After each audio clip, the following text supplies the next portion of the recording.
So, what are you seeing in the market, and how are you kind of talking to your clients about the advantages of SMSF investing?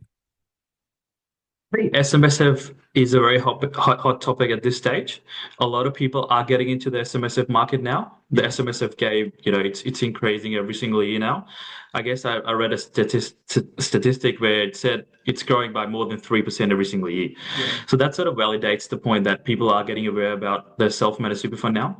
And self-managed super fund, as the name suggests, it's basically managing your own super.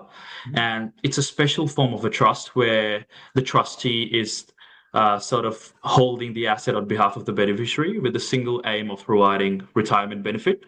Mhm. That's the sort of goal of self-managed super fund and trustees.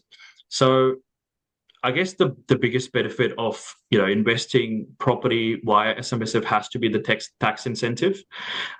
You know, it's we all know that super fund are taxed at 15%.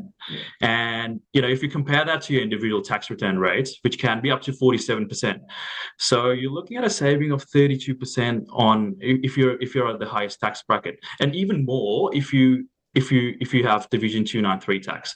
So just giving an example, as you said, if you hold the asset or property for more than 10 years, 15 years, 20 years, there's a good chance that you're going to make a good gain. Let's say that gain is of $1 million. And if you compare that to your personal tax rates, you end up paying more than $200,000 worth of tax rate on $1 million gain, mhm, which I guess it's a huge amount, but you can make that sort of gain if you hold the asset for 15, 20 years. So by paying more than $250,000, even after getting that 50% discount, that's a lot of tax that you're paying. Now, if you compare that to self-managed super fund, essentially, if you have the same amount of gain, the maximum tax you're looking at is only 10%, which is only $50,000 on a $1 million gain. yeah. And if you reach a certain age, which is a preservation age or 65, and you comply with all the rules and stuff, so that essentially all the earnings in a self-managed super fund becomes tax-free.